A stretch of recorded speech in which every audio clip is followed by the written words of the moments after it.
Hello everyone. Today we will discuss the solutions of BZYET 143 December 24 paper. So the first question is define the terms. पहली definition है बेटा vertical transmission. Vertical transmission का मतलब क्या होता है? अगर कोई भी infection transmit हो या transfer हो from parent to their offspring, ठीक है, तो उस कंडीशन को हम बोलते हैं वर्टिकल ट्रांसमिशन. अगर सपोज करो किसी एक हेल्दी इंडिविजुअल से सॉरी अगर किसी एक इन्फेक्टेड इंडिविजुअल से हेल्दी इंडिविजुअल में इन्फेक्शन ट्रांसमिट होता है उसको बोलते हैं horizontal transmission. But if the infection or the pathogen transfers from parent to offspring, that condition will be vertical transmission. So vertical transmission of disease refer to the transmission of an infectious agent from a parent to its offspring.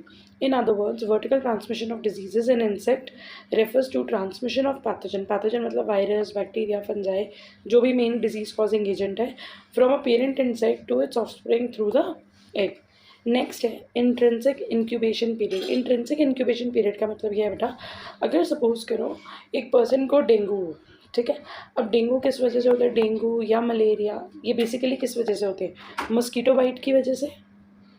But ऐसा तो नहीं है कि जैसे mosquito ने काटा वैसे ही dengue या मलेरिया हो गया. Obviously this is not happening.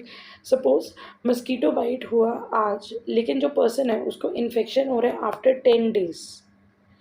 तो ये जो बीच में 9 to 10 डेज़ का पीरियड था उसको हम बोलेंगे इंट्रेंसिक इंक्यूबेशन पीरियड. मतलब कि वो पीरियड जिसमें माइक्रोब बॉडी के अंदर एंटर कर चुके लेकिन इन्फेक्शन कॉज करने में अभी तक कोई सिम्टम्स नज़र नहीं आए, अभी तक इन्फेक्शन हुआ नहीं है.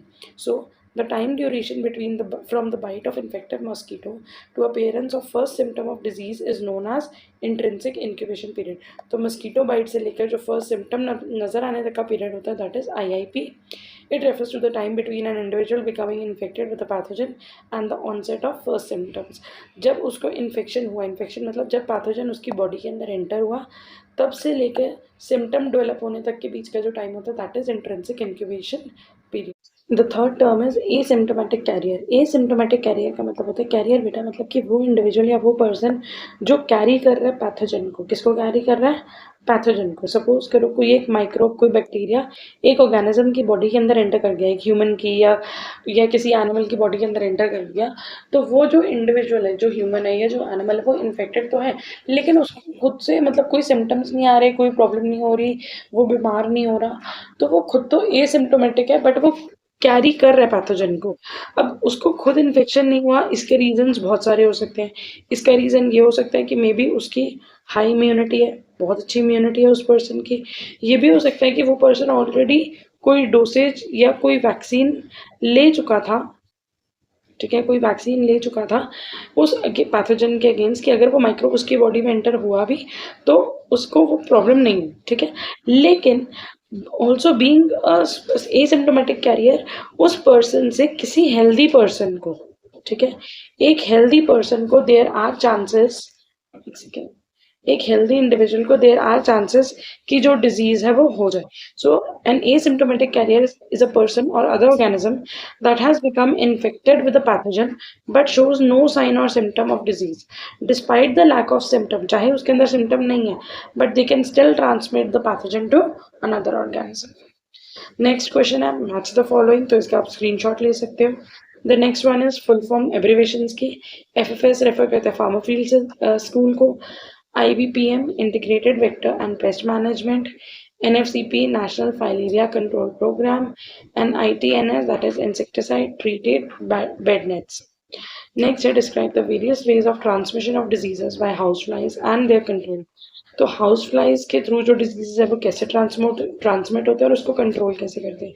कंट्रोल वाला क्वेश्चन तो बेटा ऑलरेडी ये 2 पेपर्स में आ चुका है, तो आप वो पेपर्स करोगे तो उसके अंदर ये कवर हो चुका होगा. नेक्स्ट है transmission. Housefly is a mechanical vector of many pathogen, virus, bacteria, protist, fungi. Basically जो है देखो, एक होता है बेटा, सबसे पहले आपको समझ में आना चाहिए, एक टर्म होती है वेक्टर और एक होती है पैथोजन. पैथोजन होता है वो बेसिकली माइक्रोब. अगर हमें कोई बैक्टीरियल इन्फेक्शन हो रहा है तो बैक्टीरिया है पैथोजन. अगर हमें कोई वायरल इन्फेक्शन हुआ तो वायरस है पैथोजन. लेकिन वो बैक्टीरिया हमारी बॉडी में एंटर कैसे करें, वो टर्म आ गई वेक्टर. सपोज करो कोई मस्कीटो, जैसे डेंगू, अगेन डेंगू का एग्जाम्पल लेते हैं. अगर हम बात करते हैं डेंगू की, तो डेंगू किसकी वजह से होता है? मस्कीटो बाइट की वजह से. ठीक है। लेकिन डेंगू एक्चुअली तो एक वायरल इन्फेक्शन है, तो वो तो वायरस की वजह से रहे। तो यहाँ पे पैथोजन क्या है? वायरस। लेकिन वेक्टर क्या है? मॉस्किटो, जो उस वायरस को हमारी बॉडी के अंदर इंजेक्ट करने में हेल्प कर रहा है या कैरी कर रहा है, दैट इज द वेक्टर। अब हाउस फ्लाइज जो है वो वेक्टर है, मतलब वो कैरियर है बहुत सारे पैथोजन्स के। ठीक है। अब मतलब कि अगर हाउस फ्लाई जो है वो बहुत पैथोजन को कैरी करती है, तो मतलब वो केपेबल है डिजीज या इन्फेक्शन कॉज करने के। Transmission takes place when the fly make contact with the people और देयर फूड। अब एक चीज़ है, हाउस फ्लाइज जो है वो यूजुअली दे डोंट बाइट, तो इंसेक्ट बाइट वाला केस तो यहाँ पे नहीं आने वाला। ठीक है। तो अगर वो कॉन्टैक्ट बनाती है लोगों के साथ या उनके फूड के साथ, तो देर आर चांसेस कि जो पैथोजन वो कैरी कर रही थी वो उन्होंने ट्रांसमिट कर दिया। Most of the diseases can also be contracted more directly through contaminated food. ज़्यादातर क्या होता है कि हाउस फ्लाइज जो पैथोजन कैरी कर रही है, अगर वो किसी खाने के ऊपर बैठ रही है और हम उस फूड को कंज्यूम कर रहे हैं, तो देर आर चांसेस कि वो बैक्टीरिया या वो वायरस हमने उस फूड के थ्रू इनटेक कर लिया या वाटर के थ्रू इनटेक कर लिया, तो हमारा फूड कंटामिनेट हो जाता है, या वाटर या एयर ही कंटामिनेटेड है, या हैंड्स है, या पर्सन टू पर्सन कॉन्टैक्ट है। The house fly can transmit diseases in the following वे। पहला मेथड है कॉन्टैक्ट ट्रांसमिशन, मतलब कि कॉन्टैक्ट के through the house fly carry micro organism, eggs and cyst of various parasites on their feet, hairy legs and other parts of the body, deposit them on our food and drinking water causes infection। तो जब वो बहुत सारे parasite के या तो egg या सिस या कोई माइक्रो ऑर्गेनिज्म कैरी कर रही है, और जब वो इधर उधर बैठेंगी, इधर उधर किसी चीज़ के कॉन्टैक्ट में आएंगी, तो देर आर चांसेस कि वो पैथोजन हमें इन्फेक्ट कर सके। नेक्स्ट है वॉमिट ड्रॉप या regurgitation. The house fly has a habit of frequent regurgitation while sitting on food items and water।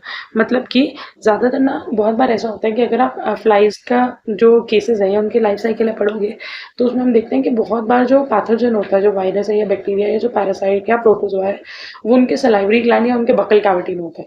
जब इंसेक्ट बाइट होती है तब तो यही होता है कि बकल कैविटी में है, और अगर उन्होंने ह्यूमन को बाइट करा तो वो उनके सलाइवा के साथ ह्यूमन बॉडी के अंदर एंटर हो गया। लेकिन यहाँ पे हाउस फ्लाइज बाइट नहीं करते, लेकिन ये वॉमिट आउट करते हैं, मतलब इनका सलाइवा अगर इनके माउथ से बाहर से क्रिएट होता है, तो उस केस में वो जो बैक्टीरिया था वो हमारे फूड एंड वाटर को कंटामिनेट कर सकता है। नेक्स्ट है defecation. The excrement of house fly has found to contain many microorganism. अब अगर वो डिफिकेट करती है, वो फीकल मैटर जो होता है हाउस फ्लाई का, उसके अंदर बहुत सारे माइक्रो ऑर्गेनिज्म हो सकते हैं, बैक्टीरियाज वगैरह हो सकते हैं, या किसी पैरासाइट के सिस्ट हो सकते हैं, या एग हो सकते हैं, और वो भी ट्रांसमिशन का काम कर सकते हैं। So basically, the pathogen that stick to the outside surface of the fly may survive for only few hours, but those that are ingested with the food survive in the fly's crop or gut for several days। तो जो भी उनके food के through या तो उनके faecal matter के through बाहर आ रहे हैं या फिर उनके रेगुलेशन के थ्रू बाहर आ रहे हैं, तो वो ज़्यादा पैथोजेनिक है, मतलब उससे ज़्यादा डिजीज कॉज होने के चांसेस हैं। लेकिन अगर कोई ऐसा माइक्रोब या बैक्टीरिया या पैथोजन था जो सिर्फ फ्लाई की बॉडी के बाहर अटैच था, तो वो ज़्यादा देर तक लिविंग नहीं रहेगा। Houseflies are potential vector of diseases like typhoid, typhoid fever, cholera, gastroenteritis, amoebiasis, salmonellosis, diarrhoea etcetera. मतलब ऐसे बहुत सारे डिजीजेज वो कॉज कर सकती हैं। Eggs and larva of tapeworm and roundworm में ऑल्सो भी transmitted by house flies. House flies से होने वाला जो इन्फेक्शन होता है उसको कॉमनली हम बोलते हैं myiasis. Myiasis is cause by the invasion of body parts of human or animal by house fly eggs. अगर हाउस फ्लाई के एग्स किसी ह्यूमन या एनिमल की बॉडी के अंदर चले जाए, वहाँ पर डेवलप होना शुरू हो जाए, उस कंडीशन को बोलेंगे मियासिस। हाउस फ्लाइज कैन ओवी डिपॉजिट ऑन और in human tissues if personal hygiene is not maintain. Flies can lay eggs on open वोन्स, nasal passage, vagina, जो भी बॉडी की ओपनिंग्स होती हैं वहाँ पे देर आर चांसेस कि हाउस फ्लाइज जो है वो एग ले कर देते हैं। The larva that hatch out causes serious disorder. Egg and larva ingested with contaminated food and water can cause intestinal disorder. तो इस तरीके से भी मतलब हाउस फ्लाई दूसरे पैथोजेंस तो कैरी कर ही रही है, लेकिन ये भी हो सकता है कि उनके फ्लाई के जो एग्स होते हैं अगर वो हम कंज्यूम कर लें तो उसकी वजह से भी इन्फेक्शन हो सकती है। नेक्स्ट है give an account of culex borne diseases and their causative agent. अब जो क्यूलेक्स होते हैं, क्यूलेक्स से होने वाले जो डिजीजेस हैं वो बहुत सारे ह्यूमन बींग्स और वर्टिब्रेट्स में हो सकते हैं। क्यूलेक्स से बहुत सारे डिजीजेस हो सकते हैं, लेकिन अगर हम मेन बात करें स्पेसिफिकली इंडिया में, ठीक है, due to in context with Indian perspective, Culex species transmit primarily two diseases, filariasis and Japanese encephalitis. ठीक है, तो क्यूलेक्स के थ्रू होने वाले डिजीजेस मेन है फाइलेरियासिस और जापानीज एन्सेफेलाइटिस। उसके अलावा जो और दो प्राइमरी जो हमारी कंट्री में नहीं लेकिन दूसरी कंट्रीज में देखने के लिए मिलते हैं वो है वेस्ट नाइल वायरस और सेंट लुइस एन्सेफेलाइटिस। ठीक है, लेकिन अगेन ये क्यूलेक्स जो है बेटा, क्यूलेक्स मस्कीटो जो है इट इज़ अ वेक्टर, ये वेक्टर है, ये मतलब सिर्फ पैथोजन को कैरी करके ह्यूमन होस्ट या एनिमल होस्ट के अंदर उसको एंट्री गेन करवा रहा है। लेकिन पैथोजन क्या है, फाइलेरिया एसेस जो है वो बेसिकली होता है किसकी वजह से, विचुरेरिया बैनक्रॉफ्टी की वजह से। जापानीज एंसेफेलाइटिस एक वायरस की वजह से होता है जो होता है basically flavivirus, it is a type of flavivirus. तो अगर हम बात करें इन दो डिजीजेस की ब्रीफ में, lymphatic filariasis spread by Culex क्यूनक्यू fasciatus, या फिर आप सिंपली क्यूलेक्स स्पीशीज में लिख सकते हो, caused by worms Wuchereria bancrofti, Brugia malayi and ब्रुगिया तिमोरी। तो बेसिकली ये 3 पैथोजेंस हैं जो मिलकर डिजीज कॉज करते हैं, लेकिन इनमें से जो मेन कॉजेटिव एजेंट है वो वुचरेरिया बैनक्रॉफ्टी है। These worms occupy the lymphatic system. ये कहाँ देखो नाम ही लिम्फेटिक फाइलेरियासिस है, तो इससे पता चलता है कि जो इन्फेक्शन है वो बेसिकली कहाँ पे हो रहा है, लिम्फेटिक सिस्टम में, विच comprises of lymph nodes, causing various form of diseases like lymphadengitis, मतलब कि जो lymph nodes होती हैं वहाँ पे swelling हो जाना, lymphadenitis या फिर हाइड्रोसील। हाइड्रोसील एक बहुत कॉमन फीचर है जिसके अंदर एक फ्लूइड फिल लम्स बेसिकली हो जाते हैं। In chronic cases, these worms lead to swelling of limbs called elephantiasis. अब नेक्स्ट है जापानीज एंसेफेलाइटिस। अच्छा, फाइलेरियासिस में बेसिकली ना, अच्छा इसको कॉमनली एलिफेंट फुट भी बोलते हैं, एलिफेंट फुट। तो इसके अंदर क्या होता है कि ये इन्फेक्शन अगर अनडायग्नोज रह जाए या बहुत टाइम बाद पता चले, तो वन ऑफ द लेग और one of the foot of the person बहुत ज़्यादा स्वेल होने लग जाती है लाइक एन एलिफेंट, इसीलिए इस चीज़ को कॉमनली एलिफेंट फुट भी बोलते हैं। ओके, नेक्स्ट है जापानीज एंसेफेलाइटिस। ये एक वायरल डिजीज है, अभी हमने कहा फ्लैवी वायरस के थ्रू होता है, transmitted by infective bites of female mosquitoes mainly belonging to Culex species, Culex vishnui, Culex pseudovishnui group या फिर Culex tritaeniorhynchus. It is primarily zoonotic in natural cycle and man is the accidental host. Zoonotic मतलब कि animals को infect करने वाला है और man एक accidental host है, that is generally ये humans को या man को infect नहीं करता, क्योंकि ज़्यादातर क्या होता है, एक होता है definite host कि मतलब वो pathogen अपनी जो life cycle है वो definite host के अंदर complete करता है, लेकिन यहाँ पे man definite host नहीं है। In children, gastrointestinal pain and vomiting may be the dominant initial system of JE. Severe diseases is characterized by rapid onset of high fever, stupor, disorientation, coma, tremors, paralysis, etc. क्योंकि यहाँ पे अगर आप देखो encephalitis, तो ये जो disease है वो कहीं ना कहीं हमारे ब्रेन या हमारे नर्वस सिस्टम को, मतलब इन्फेक्टेड पर्सन के ब्रेन या नर्वस सिस्टम को अफेक्ट करता है। नेक्स्ट क्वेश्चन है बेटा, discuss the various pathogenic effects of Wuchereria bancrofti. अभी हमने डिस्कस करा वुचरेरिया बैनक्रॉफ्टी क्या कॉज करता है, वुचरेरिया बैनक्रॉफ्टी कॉज करता है बेटा फाइलेरियासिस, ठीक है। Wuchereria bancrofti is a pseudocoelomate and cylindrical nematode। ये एक nematode है, मतलब कि एक राउंडवर्म है, pseudocoelomate है, जो फाइलेरियासिस कॉज करता है। The body is covered with thick cuticle. Man is the definitive host where the mature adult male and female parasite meet and produce microfilaria। अगर हम मेन वुचेरेरिया बैनक्रॉफ्टी के इन्फेक्शन की बात करें तो वहाँ पे मैन जो है वो एक डेफिनाइट होस्ट है। अभी हमने पढ़ा था जापानीज एंसेफेलाइटिस में मैन जो है वो एक्सीडेंटल होस्ट है, लेकिन फाइलेरियासिस में मैन जो है वो एक डेफिनाइट होस्ट है, मतलब जो पैथोजन है वो अपनी लाइफ साइकिल, जो रिप्रोडक्टिव साइकिल होती है, सेक्सुअल साइकिल होती है, वो डेफिनाइट होस्ट के अंदर ही कंप्लीट करता है और ये प्रोड्यूस करते हैं microfilaria. Whereas mosquito is the intermediate host. और ये कौन से मस्कीटो की हेल्प ले रहे हैं, Culex. The pathogenic effect in human beings are caused by mainly the adult of Wuchereria bancrofti. The disease is commonly called Wucheriasis या फिर Bancroft filariasis या simply filariasis. The disease is generally asymptomatic। बहुत time तक ये disease diagnose नहीं होता क्योंकि इसमें ज़्यादातर इन्फेक्शन जो है वो बाहर नहीं नज़र आ रहा, क्योंकि इन्फेक्शन कहाँ हो रहा है, इंटरनल वेस्टर्न ऑर्गन्स में या लिम्फेटिक सिस्टम में, जो बहुत जल्दी पकड़ में नहीं आता। These cause the damage to lymphatic system, kidney and immune system of the body. In case the infection is severe, the host show various pathological symptoms. Microfilaria, though circulate in the blood, are not known to cause any pathogenic effect.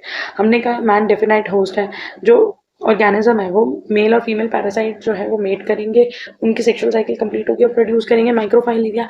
ये microfilaria जो है दो ये blood में present है, लेकिन ये कोई भी पैथोजेनिक इफेक्ट या इन्फेक्शन या डिजीज कॉज नहीं कर, लेकिन आगे जाके अगर ये बहुत ज़्यादा नंबर में बढ़ जाते हैं तो ये क्या डिजीज कॉज करेंगे, occult filariasis. Various pathogenic effects cause by filarial worm are, क्योंकि ये लिम्फेटिक सिस्टम को हार्म करता है तो सबसे पहला इफेक्ट हमें कहाँ नजर आएगा, इन्फ्लेमेशन ऑफ लिम्फेटिक सिस्टम, जिसको हम बोलते हैं lymphangitis. Inflamed areas are extremely painful and appear as cord like swelling. दूसरा, लिम्फ नोड्स में इन्फ्लेमेशन हो जाती है जिसको बोलते हैं lymphadenitis. It is accompanied by high fever and increase in neutrophils. Accumulation of fluid जिसको हम बोलते हैं हाइड्रोसील। ये दो जो मेनली है हाइड्रोसील होता है मेल्स के अंदर, बट इंडिया के अंदर ये डिजीज बहुत ज़्यादा कॉमन नहीं है, this is a rare disease. फिर excretion of milky white urine due to the presence of chyle या milky fluid of small intestine. तो स्मॉल इंटेस्टाइन से जो फैटी फ्लूइड होता है वो यूरिन के अंदर आता है, जिसको बोलते हैं chyluria. It contain fat particle albumin and fibrinogen with microfilaria and RBC. उसके बाद है लास्ट सिम्टम जो हमें नजर आ रहा है, ब्लॉकेज ऑफ लिम्फ फ्लोज। अब क्योंकि लिम्फ नोड स्वेल हो गए, लिम्फेटिक वेसल स्वेल हो गए, तो धीरे धीरे करके अभी भी क्योर नहीं हुआ तो ब्लॉकेज होनी शुरू हो जाएगी, क्योंकि ये पैरासाइट जो है वो लिम्फ नोड्स के अंदर अक्यूमुलेट हो रहे हैं। So blockage of lymph flows in the body due to accumulation in the lymph nodes, that is elephantiasis. The affected area of the body becomes edematous. मतलब edematous का मतलब हो गया बेटा inflamed, या फिर आप कह सकते हो swelling. तो यहाँ पे हमें swelling नजर आ रही है, and enlarged enormous becoming solid like glue. The surface of the skin becomes rough, dry skin, papillomatous. Wuchereria bancrofti can affect the leg, arms, vulva, breast, and scrotum. So this was the pathogenic effect of Wuchereria bancrofti. अगर हम चलें next question पे, तो next है different ways to avoid development of insecticide resistance in disease vectors. इसका मतलब ये है कि देखो, जब भी हम इंसेक्ट्स के अगेंस्ट जो भी वेक्टर्स हैं, जो भी हमारे आसपास मस्कीटोज हैं, हम उनको प्रिवेंट करने के लिए कुछ ना कुछ केमिकल या इंसेक्टिसाइड यूज करते हैं, और उन इंसेक्टिसाइड के एक्सपोजर से ये मस्कीटोज जो है वो रेजिस्ट हो जाते हैं, जो इजीली उन केमिकल्स को यूज करने के बाद भी इजीली मरते नहीं है या हटते नहीं है।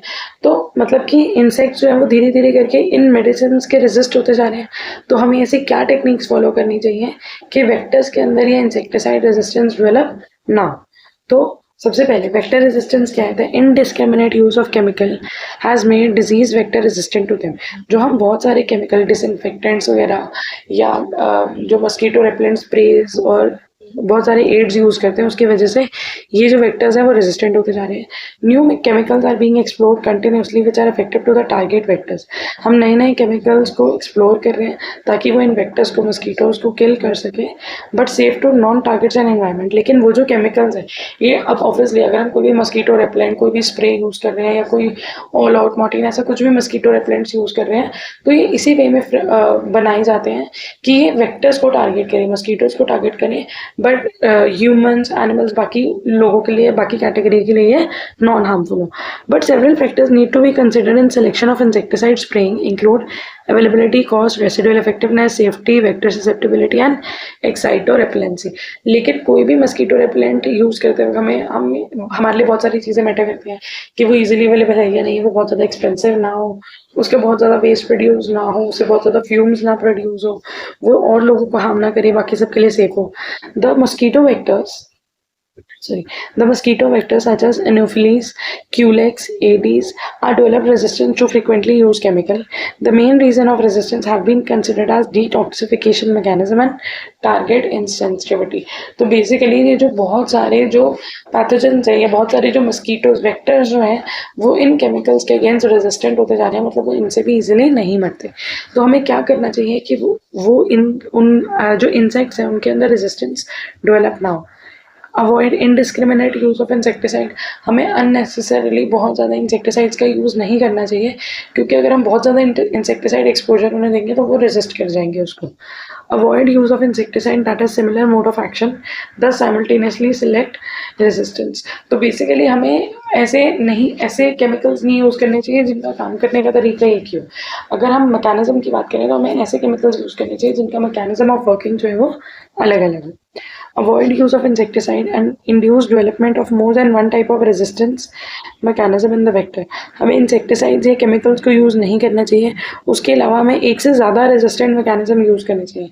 अब इसमें बहुत सिंपल सी चीज़, हम कहते हैं मस्कीटो ब्रीडिंग ग्राउंड ना बने, हाइजीन लगाओ, मस्कीटो रेपेलेंट नेट्स यूज़ करो, ठीक है, फ्यूमिगेशन करो, मतलब बहुत सारे ट्रेडिशनल, ऑथेंटिक, मैकेनिकल, बायोलॉजिकल सारे मेथड्स को कुछ ट्राई करना चाहिए। Avoid use of same insecticide both adult against and larva. Use state specific insecticide. हम लोग जनरली कॉस्ट फ्रेंडली होने के चक्कर में या कॉस्ट मिनिमाइज, कॉस्ट कटिंग करने के लिए हम एक ही स्प्रे लाकर सोचते हैं उसी से अडल्ट फॉर्म हो या एग हो या लार्वा हो, सबको उसी से किल कर देंगे। बट ऐसा नहीं होता, इससे धीरे धीरे उनके अंदर वो जो स्पीशीज है वो रेजिस्टेंट होते रहते हैं। तो देयर इज़ अ नीड कि हमें स्टेट स्पेसिफिक मैकेनिज्म यूज़ करना चाहिए। मतलब कि अगर adult form we want to get rid of the adult mosquitoes, तो हमें ऐसे रिपेलेंट्स यूज़ करना चाहिए जो अडल्ट के अगेंस्ट काम करें। लेकिन अगर हमें पता है अडल्ट मस्कीटो नहीं है, लेकिन देर आर चांसेस कि स्टैंडिंग वाटर या स्टैगनेंट वाटर में मे बी एग्स हैं या लार्वा है, तो वहाँ पे जो स्प्रेज या इंसेक्टिसाइड यूज़ होंगे वो एग्स या लार्वा को किल करने वाले यूज़ होने चाहिए। Use of non chemical control जैसे कि बायोपेस्टिसाइड या नेट स्क्रीन वगैरह। Use of synergist in combination with insecticide. Synergist मतलब कुछ ऐसी चीज़ें, कुछ ऐसे केमिकल्स या कुछ ऐसे मैकेनिज्म यूज़ करने चाहिए जो जिस मेथड को हम यूज़ कर रहे हैं उसकी एफिशिएंसी को और ज़्यादा बढ़ा दे। In combination with the insecticide to increase the efficacy of lower dose and reduce physiological resistance. Rotate the application of different group of insecticide with different modes of action in order to avoid resistance. और हमें एक ही mechanism use नहीं करना चाहिए, हमें अलग अलग mechanism use करने चाहिए। केमिकल्स भी हमें अलग अलग यूज़ करने चाहिए। अगर हम एक ही मैकेनिज्म या एक ही केमिकल रिपीटेडली यूज़ करेंगे तो जो वेक्टर्स हैं वो उसके अगेंस्ट रेजिस्ट हो जाएंगे और इजीली किल नहीं होंगे। नेक्स्ट है explain the role of genetic control strategies in integrated vector management. अब यहाँ पे बेटा पूछ रहे हैं इंटीग्रेटेड वेक्टर मैनेजमेंट क्या करिए, ये जितने भी वेक्टर्स है, चाहे वो सैंड फ्लाई हो, सीसी फ्लाई हो, क्यूलेक्स हो, एनोफिलीज हो, जितने भी वेक्टर्स हैं इनको कैसे कंट्रोल करा जाए, इसके बहुत सारे एस्पेक्ट्स है, like biological control, chemical control. लेकिन यहाँ पे हमें सिर्फ एक्सप्लेन करना है genetic control. So the genetic control strategies aim either to suppress target population or to induce a harm-reducing novel trait in the target vector. अब देखो बेटा, जेनेटिक कंट्रोल से मतलब जीन्स को मैनिपुलेट करके जो टारगेट है वो क्या है, जो मेन जो हमारा फोकस है, एम है, वो ये है या तो टारगेट पॉपुलेशन को, जो ज़्यादा डिजीज कॉजिंग वेक्टर्स हैं उनको कम करना, ठीक है, एलिमिनेट करना या रिड्यूस करना, या फिर to introduce a harm reducing novel trait in the target vector, या फिर उस टारगेट वेक्टर के अंदर कोई एक ऐसा ट्रेट डाल दो जो कि उनके लिए नॉन रिड्यूसिंग हो, ठीक है, मतलब एक ऐसा ट्रेट डाल दो जो हमारे लिए हार्म रिड्यूसिंग हो, मतलब कुछ ऐसा करेक्टर जिसकी वजह से वो हमें ज़्यादा नुकसान ना पहुंचा पाए, ठीक है, या इन शॉर्ट हमें डिजीजेस स्प्रेड ना कर पाए। Different approaches differ considerably in their properties, especially between self-limiting strategies where the modification has limited persistence and self-sustaining strategies। तो इसके लिए बहुत सारे अलग अलग तरीके यूज़ करे जाते हैं, उनकी अलग अलग प्रॉपर्टीज़ होती हैं, स्पेशली जो कि सेल्फ लिमिटिंग स्ट्रैटेजीज हो। सेल्फ लिमिटिंग स्ट्रैटेजीज का मतलब है जिनकी लिमिटेड परसिस्टेंस हो, मतलब जो लिमिटेड वे में, मतलब एक रिस्ट्रिक्टेड वे में काफ़ी ज़्यादा काम करें, और प्लस वो सस्टेनिंग भी हो, सेल्फ सस्टेनिंग हो कि हमने एक बार वो जीन इंट्रोड्यूस करा वो अब आगे खुद ब खुद ट्रांसमिट होता जाए। Several method with molecular biology are currently under development. तो उसमें से कुछ मेथड हैं जैसे स्टेराइल इंसेक्ट टेक्निक या फिर release of insect carrying a dominant lethal gene, RIDL। तो sterile insect technique is a species specific and environmentally benign method for insect population suppression. ये एक ऐसा तरीका है जिससे हम एक पर्टिकुलर स्पीशीज़, क्योंकि ये स्पीशीज स्पेसिफिक वे है जिससे हम एक पर्टिकुलर स्पीशीज़ को टारगेट करके उसको कम कर सकते हैं, उसकी पॉपुलेशन को सप्रेस कर सकते हैं, which is based on mass rearing या radiation mediated sterilization and release a large number of sterile male insects, जिसमें बहुत सारे इंसेक्ट्स को रियर करा जाता है और रेडिएशंस के थ्रू उनको स्टरलाइज कर देते हैं, जिसकी वजह से बहुत सारे मेल इंसेक्ट हैं वो स्टरलाइज हो जाते हैं। अगर वो स्टरलाइज हो जाते हैं तो वो आगे रिप्रोड्यूस नहीं करेंगे, और रिप्रोड्यूस नहीं करेंगे तो धीरे धीरे करके हम उनकी पॉपुलेशन को कंट्रोल कर सकेंगे, सप्रेस कर सकेंगे, ठीक है। दूसरी टेक्निक है release of insect carrying a dominant lethal allele, या फिर कुछ ऐसे इंसेक्ट्स को हम रिलीज करते हैं उन जिनके अंदर हम कोई डोमिनेंट लीथल एलील, एक डोमिनेंट एलील जो हर कंडीशन में, हर जनरेशन में अपने आप को एक्सप्रेस करेगा, प्लस वो लीथल भी है, मतलब कि वो एक डिसएडवांटेजेस ट्रेट उनको देगा। Limited application in mosquito offers a solution to many of the drawbacks of SIT that have limited application in mosquitoes। तो ये जो भी ड्रॉबैक्स हमें SIT में मिलते हैं, मतलब जो चीज़ें हम SIT के थ्रू नहीं कर पाते वो हम RIDL के थ्रू कर सकते हैं। The self-limiting nature of sterile mosquitoes tends to make the issues related to the field use of these somewhat less challenging than for self-spreading system। तो ये जो sterile mosquitoes होते हैं इनका ये जो self-limiting nature है कि इनके थ्रू करा हुआ जो भी एक मेथड होगा जो भी एक एप्लीकेशन होगा वो परसिस्टेंस भी है और सस्टेनिंग भी है। तो इसीलिए जो ये स्टेराइल मॉस्किटोज होते हैं, इनको फील्ड वर्क में या इनको एक्सपेरिमेंट्स में बहुत ज़्यादा यूज़ करा जाता है। नेक्स्ट है इनकम्पैटिबल इंसेक्ट टेक्निक्स, मतलब कि IIT. It has been attempted to reduce vector density in particular geographical region. This technique involved release of selected male population gathered from different geographical region whose cytoplasm may be incompatible with the native population. The cytoplasmic incompatibility produces sterile offspring and reducing vector population.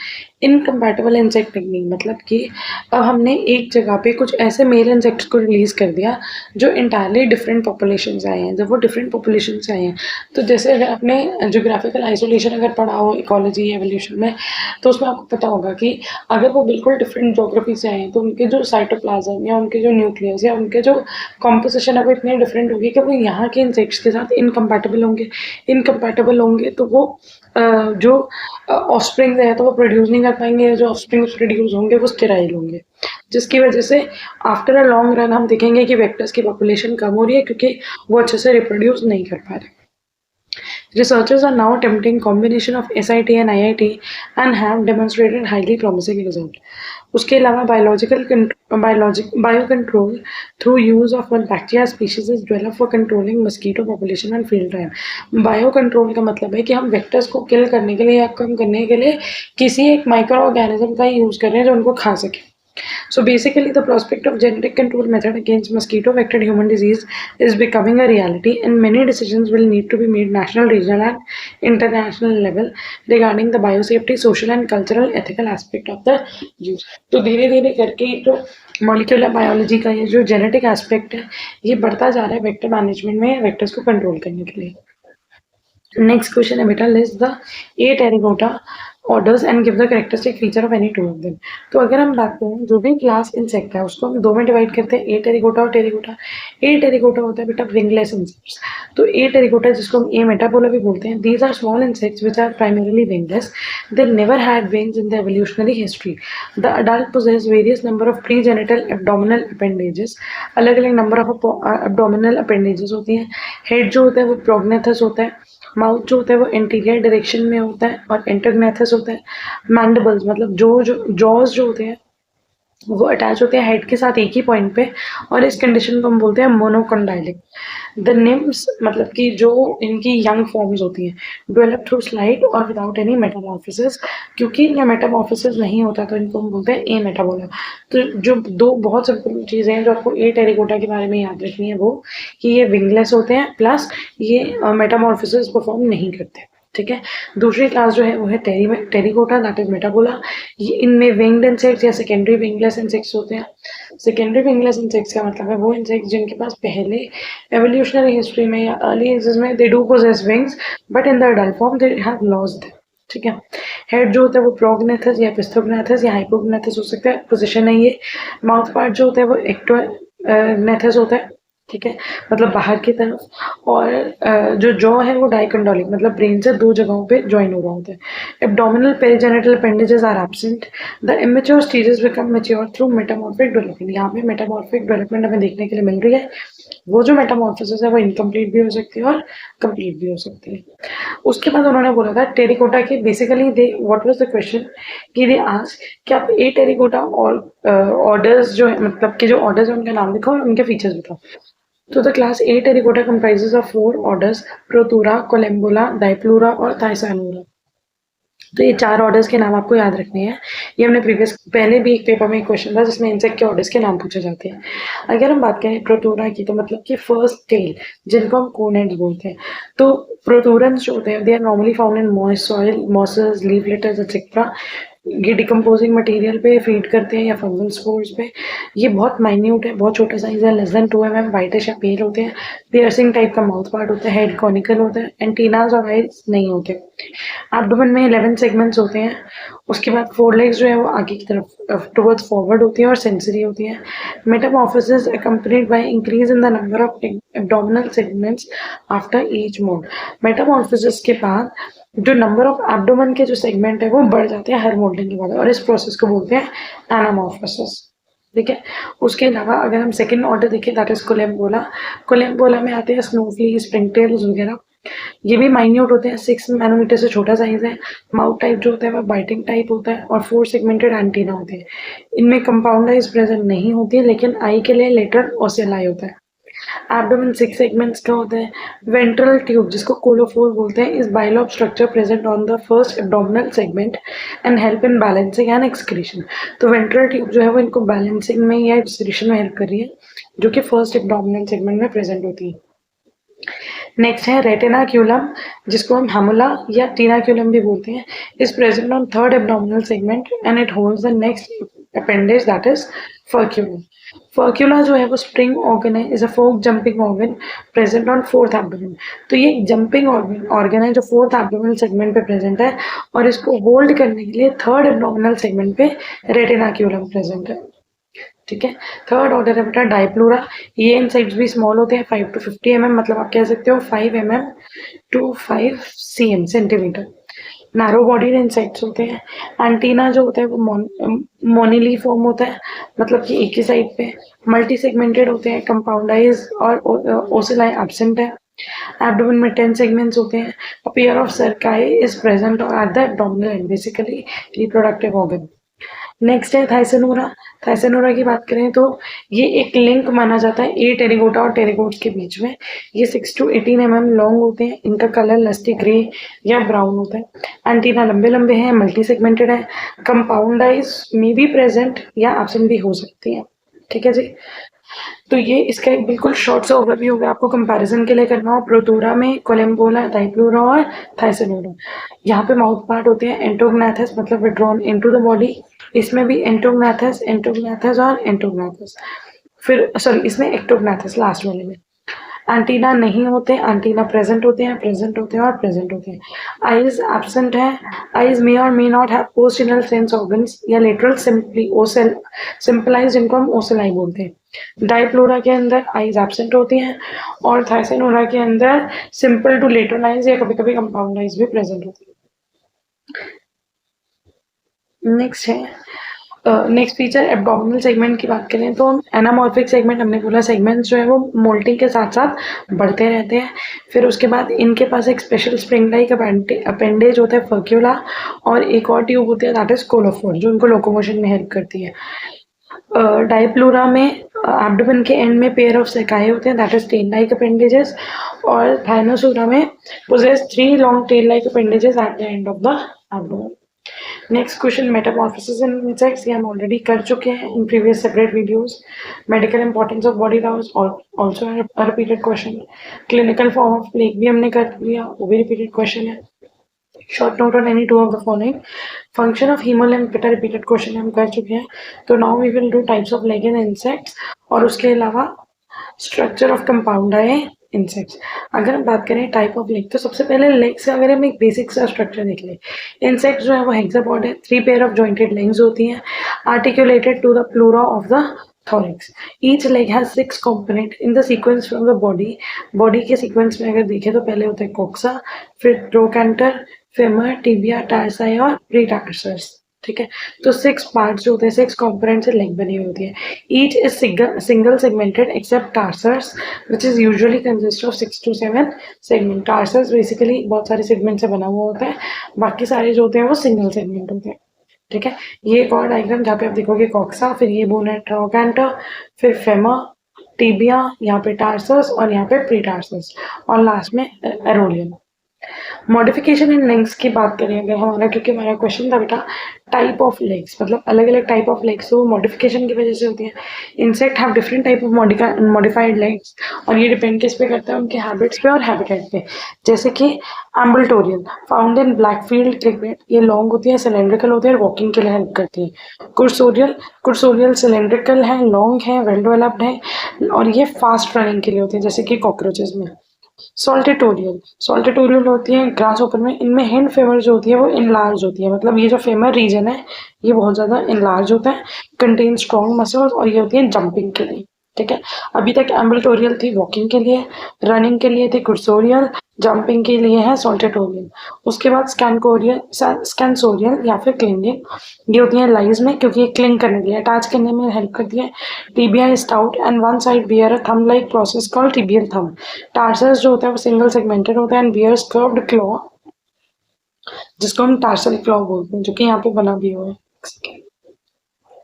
अगर आप यहाँ पे देखोगे तो ये जो curved claw है ये बेटा tarsal claw. Tarsus is single segmented and bear curved claw. They are both opposed to each other and can grasp the hair of the host या fiber. Such legs are adapted for clinging. तो scansorial किस लिए है? Clinging के लिए।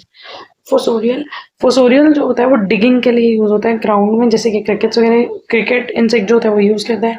Tibia and tarsus are flatted and blunt spines. The legs are shaped like a shovel for digging. Raptorial, found in mantis and are adapted for catching and holding the prey between the ventral groove, femur and sickle-shaped tibia. तो femur और tibia के बीच में ये इस तरीके से बने हुए होते हैं कि वहां पे ये अपने प्रे को कैच या होल्ड कर सकते हैं। ये फेमर और टिबिया के बीच के रीजन में अपने इंसेक्ट को या अपने जो प्रे को कैच कर सकते हैं। Web spinning, metatarsus, the first segment of tarsus is enlarged to accommodate silk glands, secretion of which form the silk thread used in spinning of web. तो जो मेटाटार्सस होता है वहाँ पे सिल्क ग्लैंड्स होते हैं जो सिल्क थ्रेड रिलीज कर रहे होते हैं। Natatorial, this occurs in below stoma indica. The legs are broad and flattened, marginally fringed with dense hair, forming oar-like structure, और ये adapted होती है swimming के लिए। Next is scooping. This type is found in dragon and damselflies. The legs are anterior in portion. The legs are having long rows of stiff bristles and are closely placed in seizing the prey during the flight. जब prey उड़ रहा होता है उस time पे उसे पकड़ने में हेल्प करती है। नेक्स्ट है ब्लैडर फुटेड। ब्लैडर फुटेड जो होते हैं उनमें टार्सोमेयर्स में वेसिकल्स होते हैं जो उन्हें हेल्प करते हैं कि वो अपनी सरफेस को होल्ड कर सके। ठीक है। Antenna cleaning, found in fore legs of honey bee workers and are adapted in the cleaning of antenna. अब फोर लेग्स में जो कुछ पार्ट्स कुछ स्ट्रक्चर्स होते हैं या वो अडेप्टेड होती हैं ताकि वो एंटेना क्लीनिंग कर सके। The metatarsus has a semi circular bristle notch on its edge. Tibia has a spur on its edge. Into the notch the base of the antenna is fitted and the opening of this notch is curved spur. तो हमने यहाँ पे क्या देखा, tibia जो है उसमें भी स्पर्स है अंदर की तरफ, फिर उसके अलावा जो मेटाटार्सिस है उसमें भी अंदर की तरफ स्पर्स है। ठीक है। और ये बेसिकली जो है वो हेल्प करती है कि एंटेना को क्लीन करने के लिए कि वहाँ पे पोलन ग्रेन्स वगैरह ना चिपक जाए। फिर पोलन ब्रशिंग, ये भी किस में देखने के लिए मिलता है, हनी बी वर्कर्स में। The surface of metatarsi of middle leg has rows of bristle on its surface which are adapted to brush the pollen into the heap. तो इनके पास कुछ ब्रिसल्स होते हैं मेटाटार्सल्स पे, जिसकी वजह से जो भी एक्स्ट्रा पोलन्स वगैरह है उनको वाइप आउट कर देते हैं। Middle legs also have spur on the inner edge of tibia. These spurs are used to remove the pollen and wax or the from the pollen basket and ventral surface of abdomen. Last है pollen collecting. तो कुछ legs जो होते हैं वो ऐसे modify हुई होती है कि इंसेक्ट पोलन्स को कलेक्ट कर सके। They are also found in hind legs of the honey bee. The outer surface of tibia has concave cavity fringe marginally. वो कह रहे हैं टिबिया के अंदर एक कॉन्केव कैविटी होती है जहाँ पे हेयर लाइक पोलन बास्केट होती है जहाँ पे पोलन इकट्ठे हो सकते हैं। The cavity is use to store pollen grain by the row of hair pollen combs present on the inner surface of metatarsus. तो ये बेटा डायग्राम बनी हुई है अलग अलग, जैसे कुर्सोरियल कैसे होता है, सॉल्टेटोरियल कैसे होता है, फिर स्कैनकोरियल। ठीक है। फिर उसके बाद वेब स्पिनिंग फीट कैसे होता है, ब्लैडर फुटेड लेग्स कैसे होती हैं, स्कूपिंग, रैप्टोरियल, फोसोरियल, नेटेटोरियल, और ये लास्ट हमारा जो पोलन कलेक्टिंग, पोलन ब्रशिंग या एंटीना क्लीनिंग वाली लेग्स है। ठीक है। नेक्स्ट क्वेश्चन, ये बेटा पार्ट्स हैं, अलग अलग पार्ट्स ऑफ लेग्स होते हैं जैसे कॉर्स, आर्टरो, कैंटर, फेमर। तो अगर आपको ये लर्न करना हो तो आप स्क्रीनशॉट ले सकते हो। Next, this is again a short note. अगर आपको वो आंसर बहुत लेंथी लग रहा हो आप यहाँ से स्क्रीनशॉट ले सकते हो, जिसमें हमने बताया कि अलग अलग टाइप ऑफ लेग्स होती है, जैसे कुर्सोरियल रनिंग के लिए, सॉल्टेटोरियल जंपिंग के लिए, रैप्टोरियल ग्रास्पिंग के लिए, नेटेटोरियल स्विमिंग के लिए, और फोसोरियल डिगिंग। ठीक है। और फिर हमने इसी को एक एक लाइन में डिस्क्राइब करा हुआ है। So this is again the diagram to identify कि कौन से लेग टाइप की बात होगी। लास्ट क्वेश्चन है structure of compound eye in insect. Structure of compound eye में बेटा हम अलग अलग सब्जेक्ट्स में कर चुके हैं, जैसे कि BZY CT 133 में या BZY CT 131 में। तो आप वहाँ से कर सकते हो, या अगर उसका पेपर हो चुका है तो आपने ऑब्वियसली वो अगले शॉर्ट नोट्स करे हुए होंगे कंपाउंड आई ऑफ इंसेक्ट पे। बट अगर आपको स्ट्रक्चर पता चल गया सिर्फ नोट्स के लिए क्लिक करना है तो आप यहाँ पे कर सकते हो। इंसेक्ट की जो कंपाउंड आइज होती हैं वो नॉर्मल बहुत सारे इंडिविजुअल यूनिट से मिली हुई होती है, जिसको हम बोलते हैं ओमाटिडिया। These ommatidia are arranged in repeating pattern on the curved surface of compound eye, creating a mosaic image.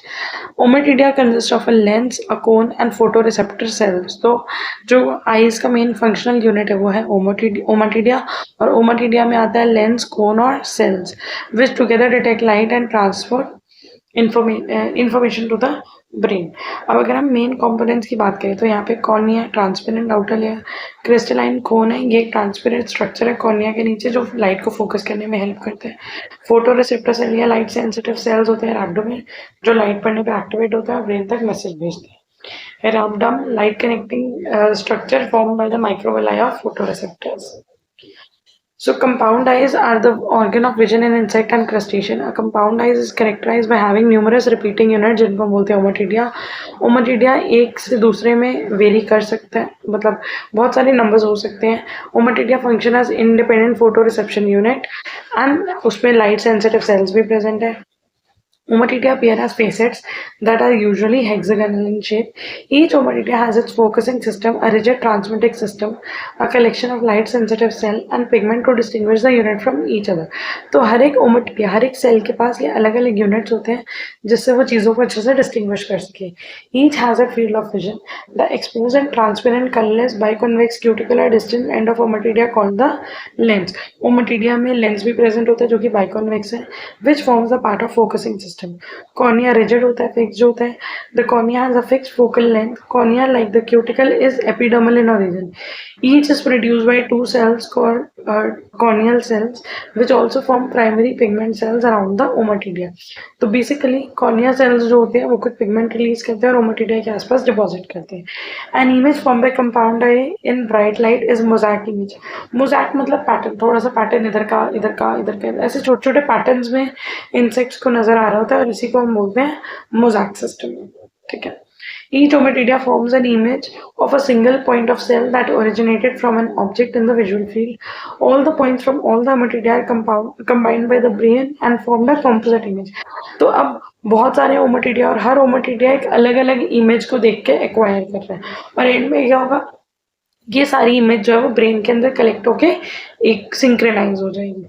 Compound eyes are good for vision and detecting motion. There are two type, light adapted and dark adapted, जिसको हम बोलते हैं एपोपोजिशनल और super positional. ठीक है, तो ये कुछ नोट्स हैं जो आप चाहो तो स्क्रीनशॉट ले सकते हो डायग्राम्स के लिए या बुक से भी। ठीक है, ये मेन आपको स्ट्रक्चर्स एक्सप्लेन करे हुए हैं। कॉर्निया क्या करता है, कॉर्नेजियन सेल्स क्या होते हैं, कोन सेल्स क्या होते हैं, क्या करते हैं। फिर उसके बाद बेटा रेटिकुलर सेल्स, रैबडोम क्या होता है, बेसमेंट मेम्ब्रेन और ऑप्टिक नर्व क्या होते हैं, क्या करते हैं। तो this is about the structure of eye. With this we are done with the video. Thank you for watching and most importantly, all the best for your exam. Keep studying, and if you have any doubt, put that in the comment section. Thank you.